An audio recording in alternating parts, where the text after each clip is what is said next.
لنا فأكرم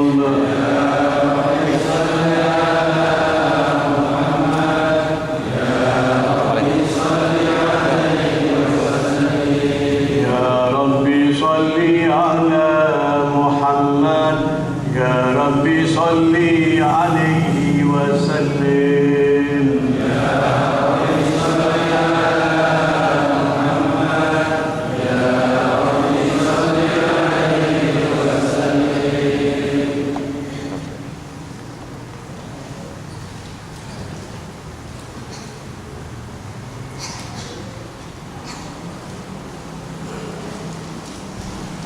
Bismillahirrahmanirrahim. Assalamualaikum warahmatullahi wabarakatuh.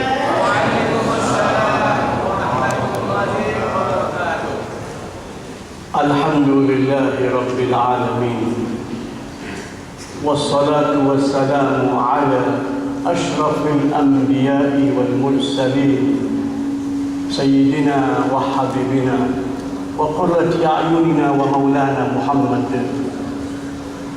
an-nabiyil ummi wa ala alihi wa sahbihi ajma'in. Ibu-ibu, bapak-bapak, muslimin, muslimat rahimakumullah. Alhamdulillah,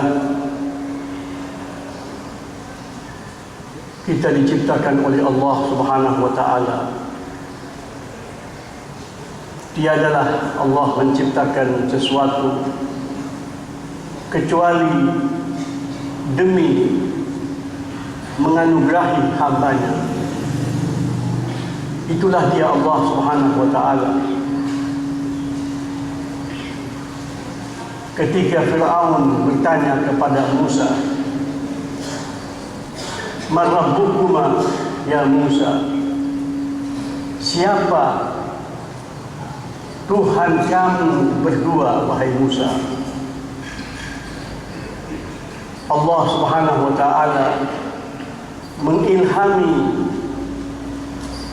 Musa untuk memberikan jawaban yang sesuai bagi manusia, yang sesuai bagi makhluk. Kerana tidak mungkin seorang makhluk bisa mengenal persis Al-Khaliq penciptanya.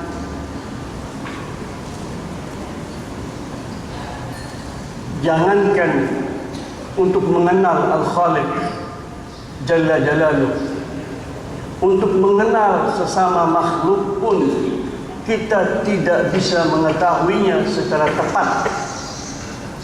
Bahkan untuk mengenali diri kita secara sempurna pun kita tidak mampu, apalagi mengenali Allah Subhanahu wa taala.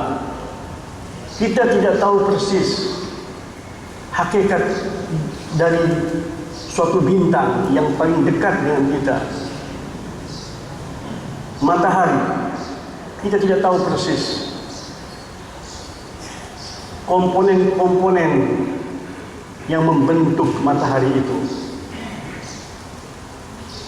Kita diperintahkan oleh Allah Subhanahu wa taala untuk mendapatkan keuntungan di balik ciptaan tersebut. Maka ketika seorang makhluk bertanya tentang Allah Subhanahu wa taala, walaupun dia adalah seseorang yang memusuhi agama Allah, memerangi hamba-hamba Allah, yaitu Fir'aun, ketika bertanya tentang Allah Subhanahu wa taala, Allah Subhanahu wa taala mengilhami hambanya untuk menjawab dengan jawaban yang sesuai dengan kepentingan seorang hamba. "Man rabbukuma ya Musa?" Siapa sebetulnya Tuhan kamu berdua itu, wahai Musa? Allah Subhanahu wa taala mengilhami Musa untuk menjawab, bukan untuk dia mengetahui substansi Allah Subhanahu wa taala, hakikat Allah dalam artiannya yang sempurna, tetapi Allah memberikan jawaban yang sesuai dengan kepentingan seorang hamba. Maka Musa menjawab, Rabbuna alladhi a'ta kulla syai'in khalaqahu thumma hada. Tuhan kami itu adalah yang menganugerahi, yang memberi setiap ciptaannya, kemudian membimbingnya. Itulah dia Allah Subhanahu wa ta'ala, yang maha mulia, yang maha suci, yang memiliki semua sifat-sifat yang maha sempurna. Hambanya diberikan kesempatan yang tidak pernah terbayangkan olehnya. Diberikan kesempatan untuk bermunajat, untuk berdialog dengannya, bahkan untuk berbisik-bisik dengannya. Dan kita tahu berbisik-bisik itu hanya dilakukan oleh dua orang yang bersahabat, oleh dua pribadi yang memiliki hubungan yang akrab. Sehingga Rasul sallallahu alaihi wasallam bersabda, "Idza qama ahadukum yusalli fa innama yunaji rabbah. Fanzur kaifa yunaji." Jika seseorang di antara kamu melakukan salat, sebetulnya dia telah berbisik-bisik dengan Tuhannya. Maka perhatikan bagaimana dia berbisik-bisik dengan Tuhannya. Suatu kemuliaan yang tidak pernah terbayangkan oleh siapapun yang sadar bahwa dia adalah sesosok makhluk berhadapan dengan Sang Pencipta. Bukan penciptanya saja, tapi pencipta alam semesta ini. Seorang hamba yang sadar tentang kemuliaan tersebut berkata, "Hasbu nafsi izzan bi anni abdu." Cukuplah bagiku kebesaran, cukuplah bagiku kemuliaan yang agung, bahwa aku ini sungguh seorang hamba. Yahtafi bi bila mawa'idi rabbu. Aku diterima dengan segala keramahan, penuh perhatian, kasih sayang yang berlimpah oleh Tuhanku tanpa janji sebelumnya. Huwa fi qudsihi al-a'azzi, walakin dia dalam kemuliaannya yang tiada tara bandingannya, dalam keagungan dan kesuciannya yang tak terbayangkan oleh siapapun, tetapi ana alqahu mata wa aina uhibbu. Aku bisa berjumpa dengannya di mana saja dan kapan saja aku suka. Kapan saja dan di mana saja, di saat aku senang, di saat aku mau, aku bisa bertemu dengannya. Itulah Allah Subhanahu wa ta'ala.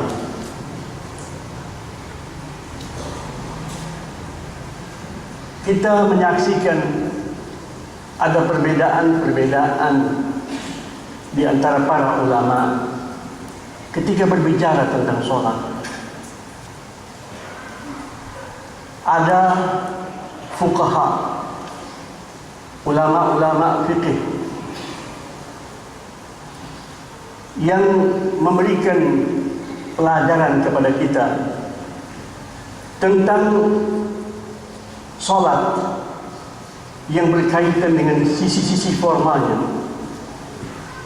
Bagaimana kita sholat, apa yang harus kita lakukan sebelum sholat dan di saat sholat, yang kita kenal dengan syurutus sholat wa arkanus sholat, syarat-syarat kita melakukan sholat dengan betul, dengan sah, dan rukun-rukun sholat itu.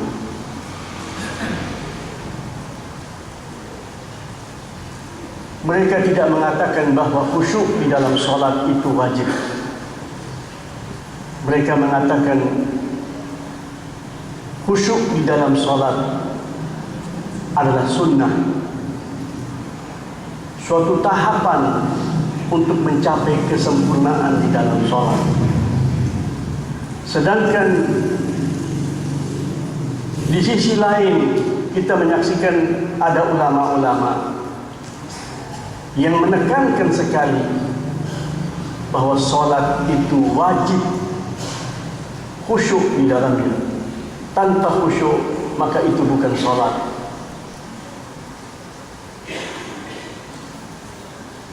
Mereka sangat menitik beratkan tentang substansi sholat itu, sehingga mereka bisa mengatakan dan merujuk kepada Nabi SAW dalam hadis-hadis tertentu bahwa sholat itu adalah mi'rajul mu'min.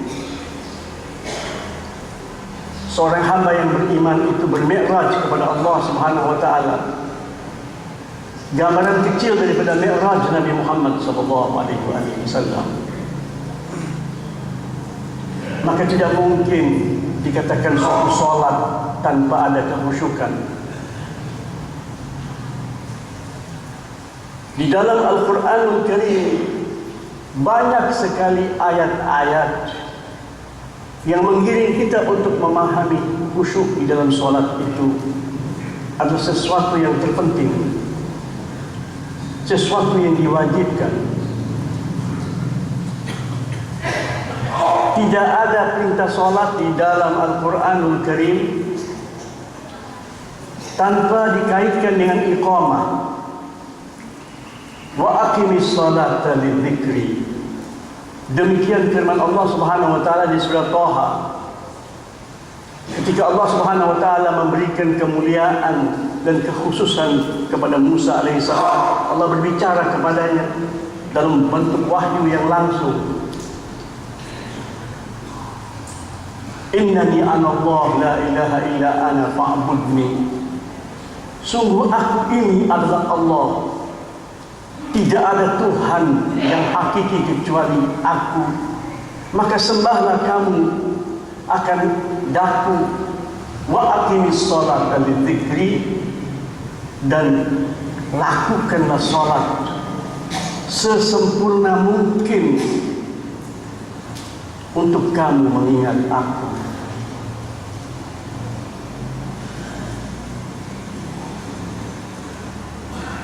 Ketika Allah Subhanahu wa taala berbicara tentang para musallin, yaitu orang-orang yang bersolat tanpa dikaitkan dengan kata-kata iqamah, Allah berbicara tentang ketidakridhaannya. Allah berbicara tentang kemurkaannya. Fawailul lil musallin. Cilakalah orang-orang yang melakukan solat. Cilakalah orang yang bersolat. Alladzina hum an salatihim sahun. Yaitu orang-orang yang di dalam solatnya mereka lalai.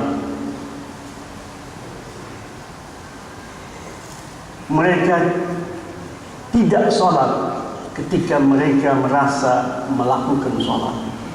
Fawailul lil musallin alladzina hum an salatihim sahun. Mereka tidak solat ketika mereka solat. Mereka lalai. Muslimin muslimat rahimakumullah. Allah Subhanahu wa taala di surat Al-Hajj menyatakan fa ilahukum ilahun wahid. Adapun Tuhan kamu yang patut disembah adalah Tuhan yang Maha Esa. Falahu aslimu. Maka kepadanya juga kamu berislam. Kamu tunduk, merunduk secara mutlak, patuh tanpa syarat. Wa basyiril mukhbitin. Wahai Rasulku, sampaikanlah berita gembira kepada al-mukhbitin, yaitu al-muslimin, al-khashiin, al-khadiin, yaitu orang-orang yang tunduk merunduk, penuh khusyuk, takluk, menunjukkan ketiada berdayaannya di hadapan Allah Subhanahu wa taala. Alladzina idza dzukirallahu wajilat qulubuhum. Mereka yang hati mereka itu bergetar, penuh kekaguman, penuh kerinduan Di setiap nama Allah disebut as-sabirina ala ma asabahum. Mereka itulah hamba-hamba yang tabah dalam kehidupan dunia, di dalam menghadapi ujian-ujian kehidupan. Wal muqimis salat, dan merekalah yang melakukan salat secara sempurna.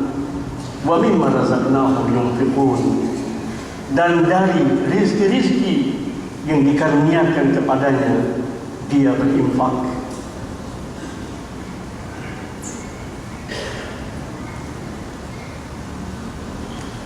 Ketika ditanya tentang apakah Nabi Muhammad itu berjumpa dengan Allah di waktu Mi'raj, Siti Aisyah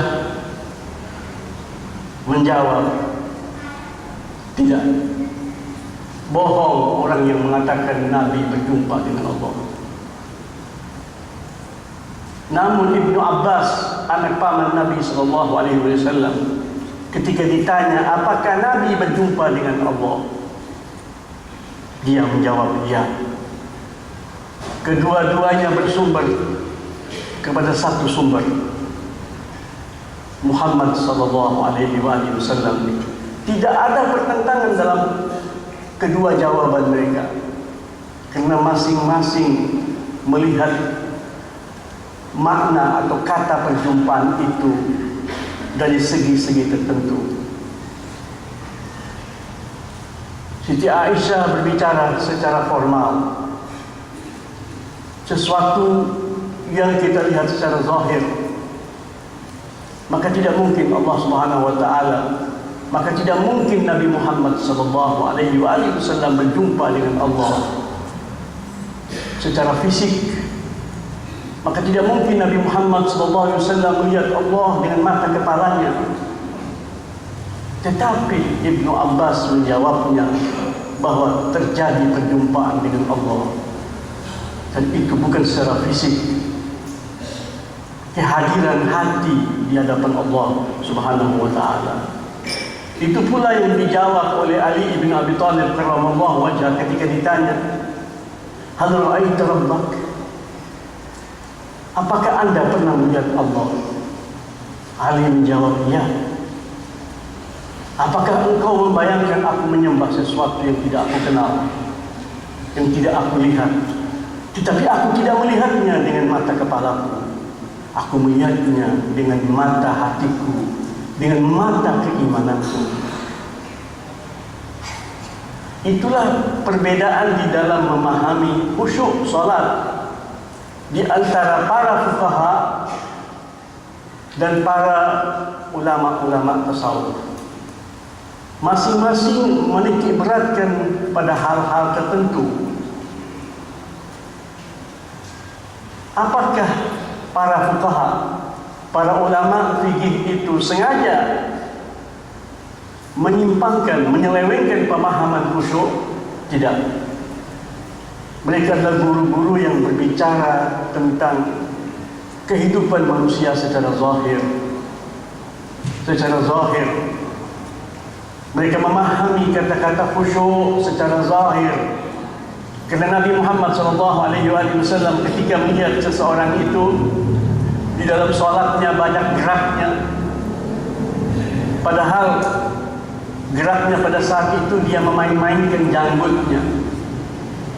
Di dalam solat dia memain-mainkan janggutnya. Rasul SAW bersabda, "Au ma ma'na law sakana qalbuhu la sakanat jawarihu." Hadis riwayat An-Nasa'i wa Ibn Majah. Rasulullah mengatakan, andai kata hatinya itu khusyuk, hatinya itu damai, maka akan damai seluruh anggota tubuhnya. Rasulullah melihat dari segi zahir. Oleh kerana itu ulama-ulama fikih menitik beratkan makna tama'ninah. Mereka melarang kita untuk bergerak lebih daripada 3 kali, gerak besar. Gerak yang tidak ada hubungannya dengan solat. Kalau kita sampai bergerak lebih daripada 3 kali, mereka nyatakan itu bukan lagi solat. Mereka berbicara tentang zahir seseorang itu bagaimana ketika menunaikan salat, berdialog dengan Allah Subhanahu wa taala. Nahnu nahkum bil zawahir wallahu yatawalla sarair. Itulah dasar pandangan para ulama fikih, bahwa kita ini hanya menilai dari segi zahir. Adapun batin itu urusan Allah Subhanahu wa taala. Namun para ulama-ulama tasawuf menitik beratkan makna kehusyukan. Karena Allah Subhanahu wa taala menjanjikan untuk orang-orang yang beriman kebahagiaan, kesuksesan yang besar di dunia dan akhirat. Qad aflaha al-mu'minun alladzina hum fi salatihim khashi'un. Allah menegaskan pasti orang-orang yang beriman itu jaya, orang-orang yang beriman itu sukses, orang-orang yang beriman itu bahagia di dunia dan akhirat. Kemudian Allah menyebut beberapa poin merupakan syarat-syarat yang menunjukkan keimanan seseorang. Dan yang pertama kali Allah sebut alladzina hum fi salatihim khashi'un, yaitu orang-orang yang di dalam salatnya mereka betul-betul khusyuk. Kemudian ketika berbicara soal khusyuk, banyak rujukan-rujukan yang menjadi sandaran para ulama.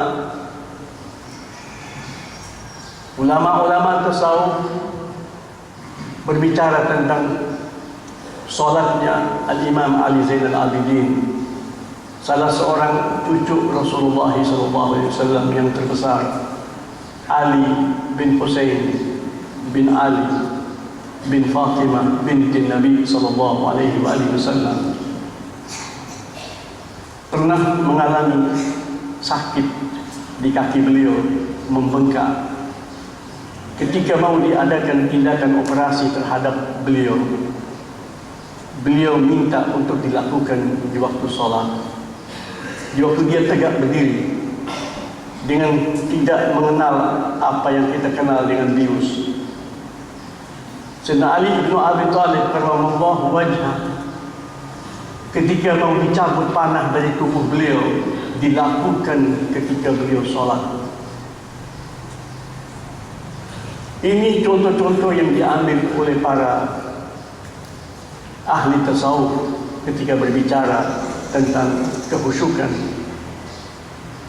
Para fuqaha berbicara secara zahir dari salat Nabi Muhammad SAW.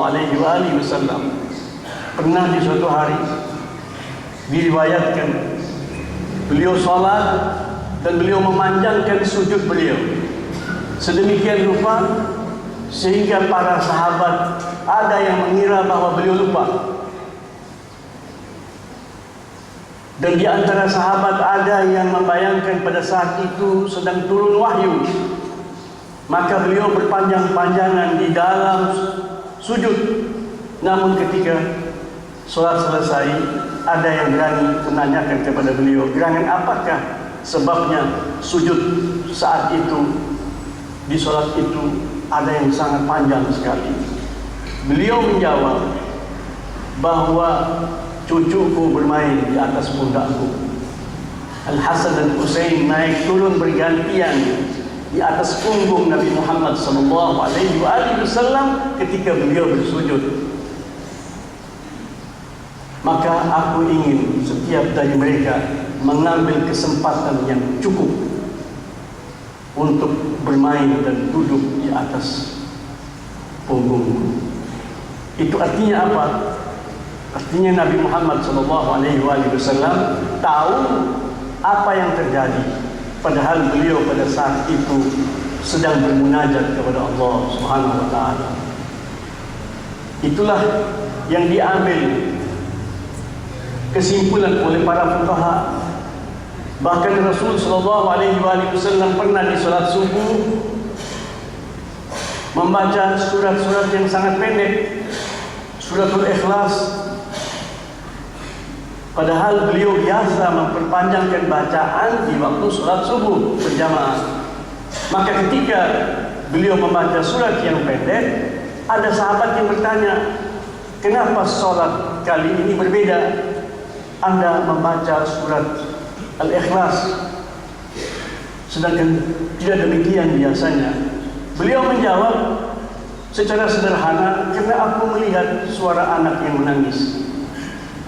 Aku tidak mau mengganggu konsentrasi ibunya. Aku tidak mau ibunya menjadi resah kalau aku memanjang-manjangkan sholatku. Padahal perhatiannya pada saat itu kepada anaknya yang sedang menangis.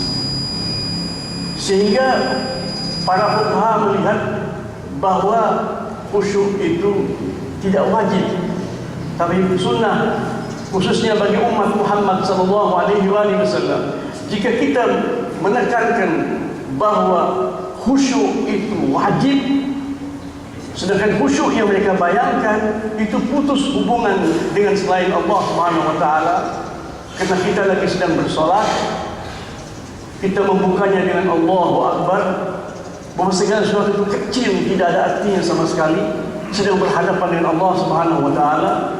Jika itu yang kita jelaskan kepada umat, maka umat akan melihat solat ini merupakan suatu beban yang sangat berat, dan boleh jadi mereka meninggalkan solat atau tidak solat sama sekali dengan alasan mereka tidak mampu.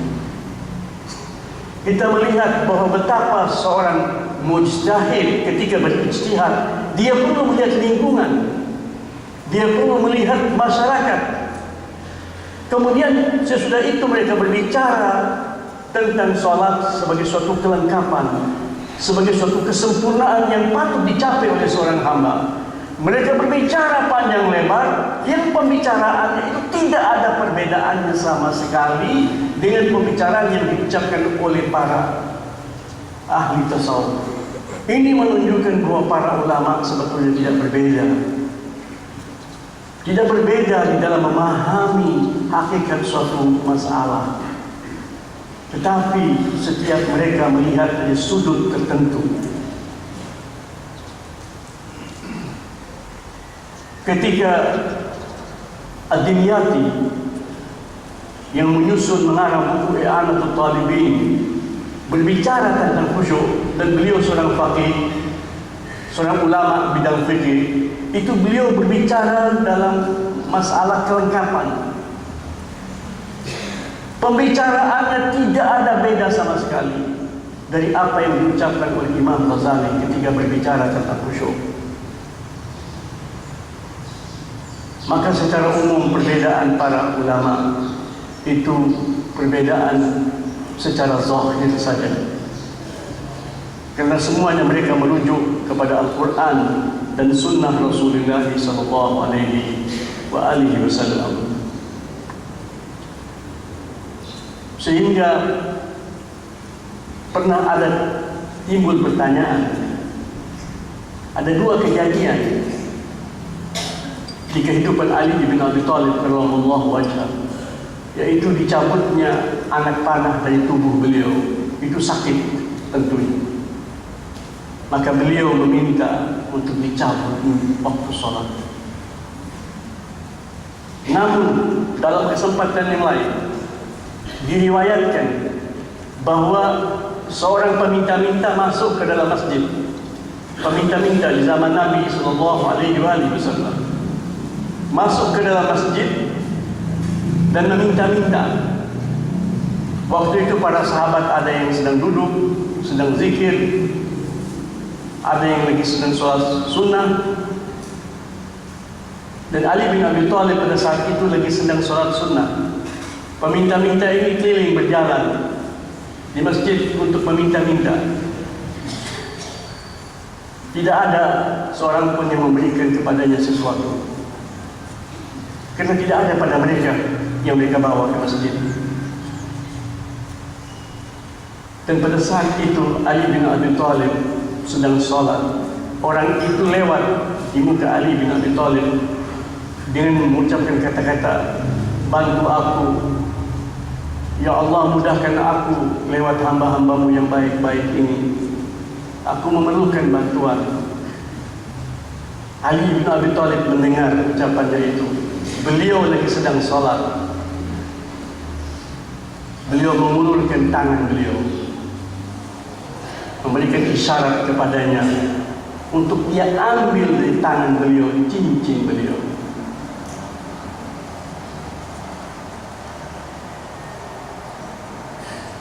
Maka ada pertanyaan, manakah yang lebih berbobot?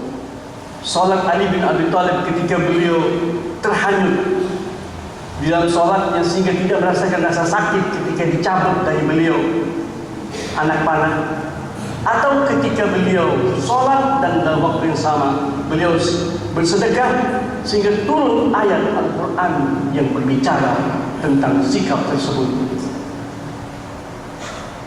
Maka banyak ulama yang berpendapat bahwa salat yang berkaitan dengan sedekah beliau waktu ruku itulah yang lebih berbobot, walaupun kedua-duanya berbobot, karena berkaitan dengan itu turun firman Allah Subhanahu wa taala.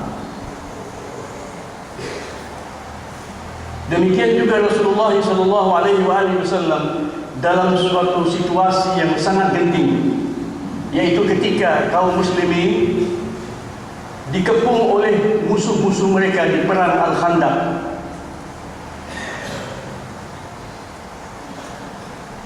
Perang Al-Khandaq itu perang multi nasional.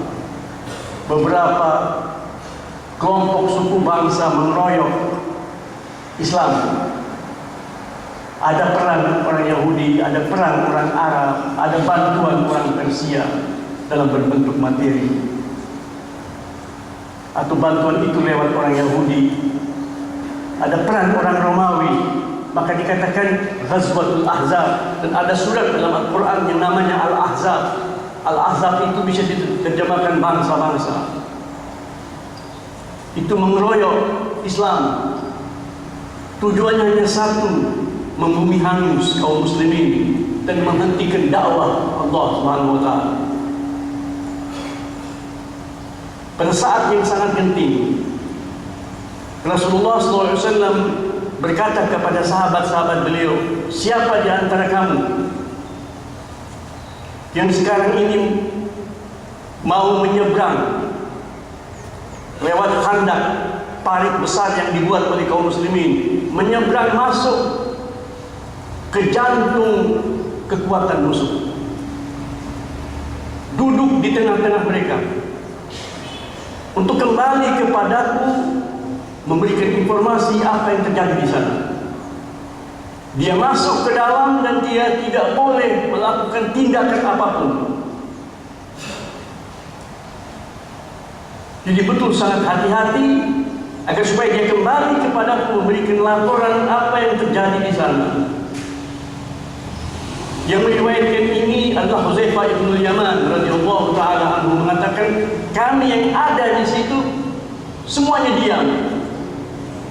Padahal Rasul mengatakan siapa orangnya yang berani masuk ke sana, duduk bersama pemimpin-pemimpin Al-Ahzab, kemudian kembali melaporkan kepadaku, baginya surga bersama aku, rafiqi fil jannah, dia akan menjadi pendampingku di surga. Tidak ada orang yang menawarkan dirinya, karena keadaan sangat mencekam, dan itu ujian daripada Allah Subhanahu wa taala.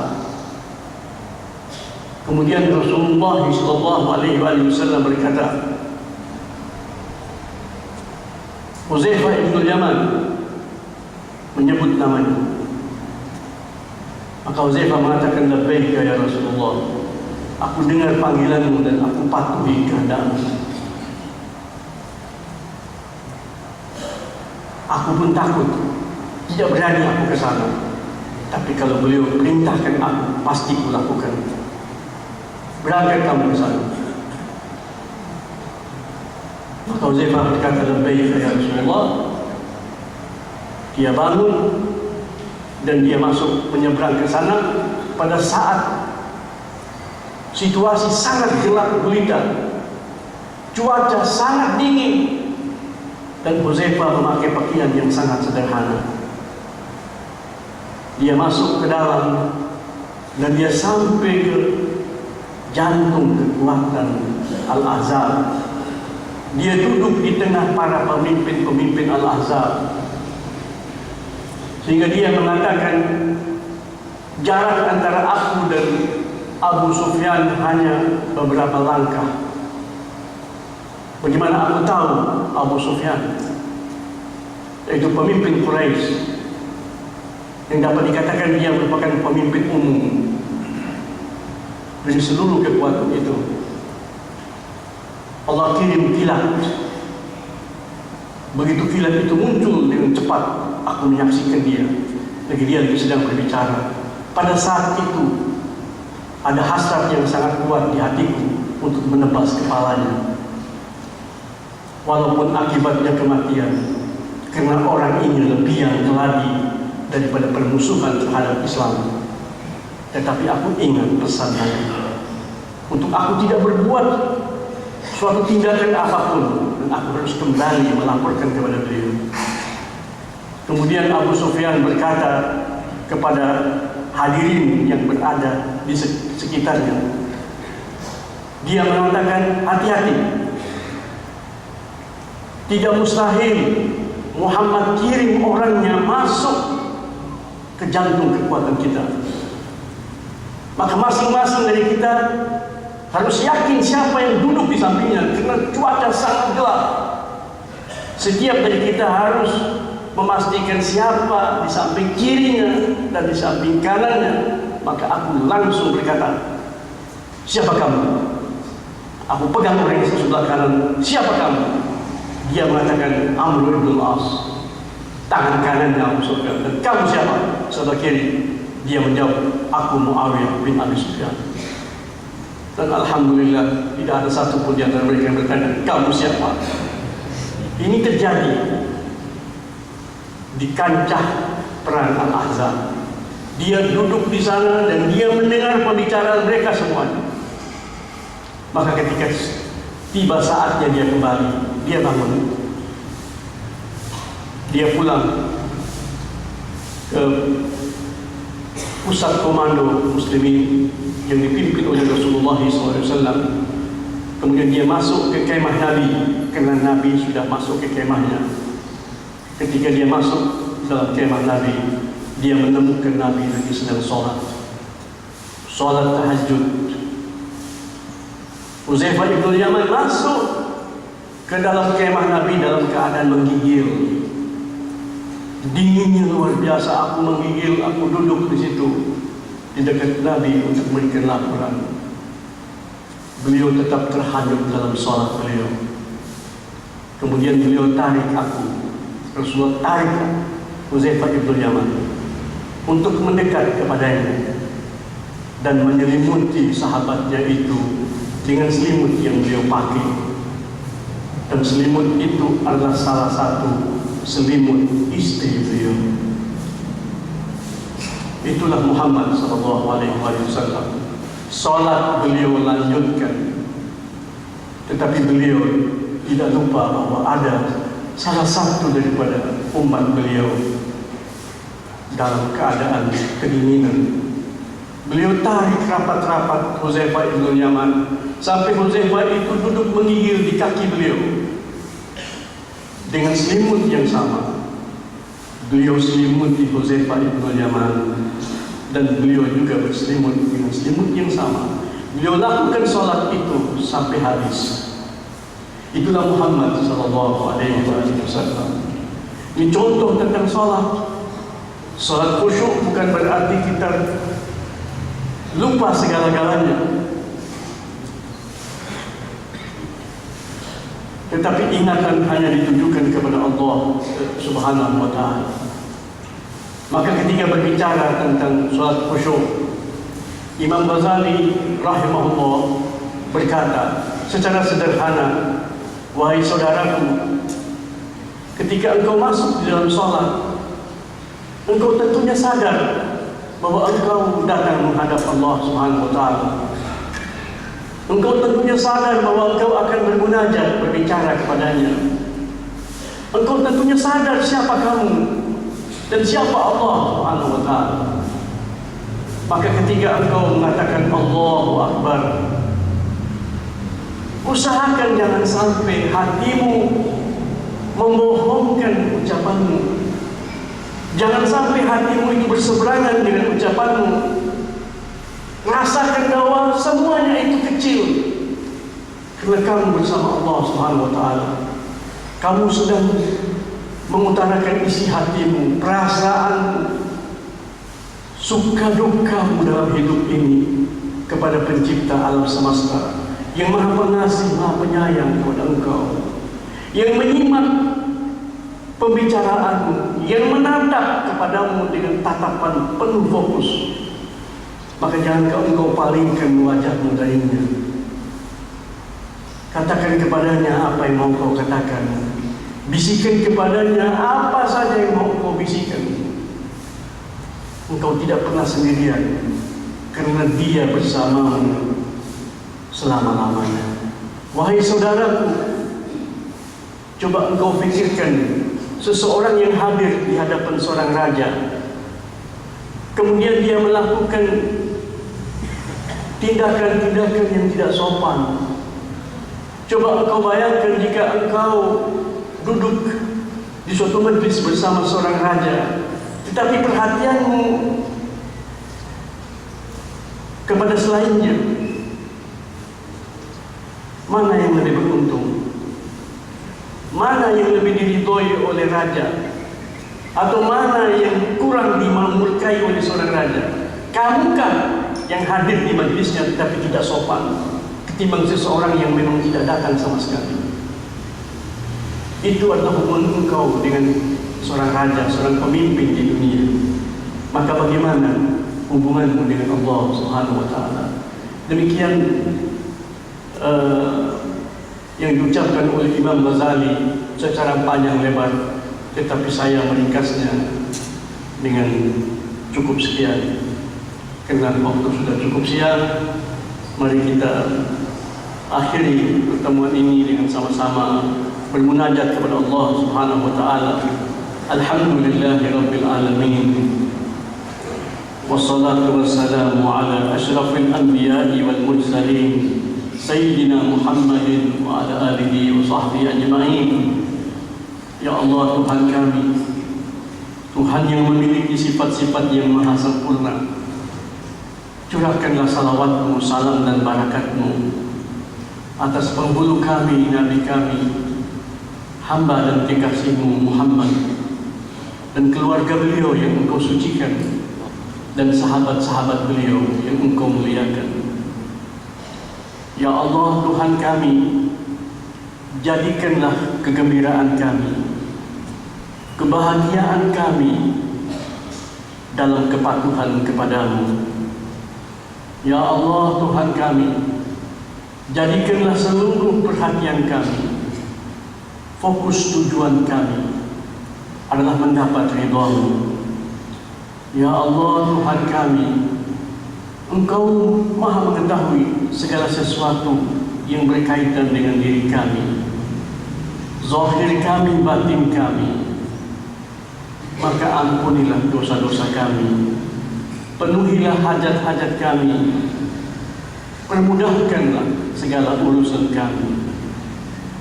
Terimalah ya Allah segala kebaikan yang kami lakukan, betapapun penuh dengan segala kekurangan. Maafkanlah kami ya Allah terhadap segala sesuatu yang kami lakukan di masa lalu. Kedermawanan-Mu tetap merupakan harapan kami.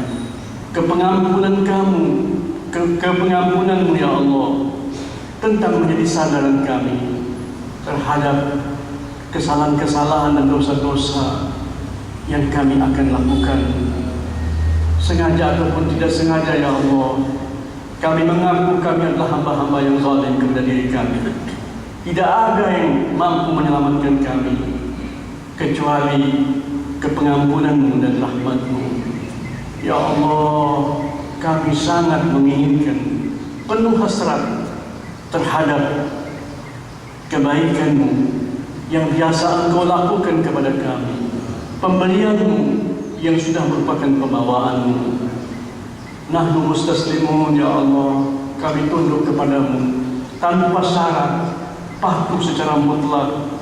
Jadikanlah kami muslimin sejati, sebagaimana Engkau Tuhan kami sejati. Ya Allah, Tuhan kami, ampunilah dosa kedua orang tua kami, dosa guru-guru kami. Ya Allah, maafkanlah kami, keluarga kami, sahabat-sahabat kami, siapa saja yang berjasa kepada kami. Maafkanlah muslimin dan muslimat. Berikanlah kemuliaan dan kemudahan bagi seluruh umat Muhammad sallallahu alaihi wasallam. Berikanlah hidayah kepada orang yang belum berhidayah. Tambahkanlah hidayah bagi orang yang sudah berhidayah. Allahumma ja'alna muhtadin, hudatan, mahdiyin. Jadikanlah kami orang-orang yang berhidayah, yang hidayahnya terus bertambah. Jadikanlah kami orang-orang yang menjadi sebab orang lain mendapatkan hidayah. Rabbana atina fid dunya hasanah wa fil akhirati hasanah wa qina adzabannar. Wa sallallahu ala sayyidina Muhammadin wa alihi wa sahbihi wa sallam. Walhamdulillahi rabbil alamin. Wassalamu alaikum warahmatullahi wabarakatuh.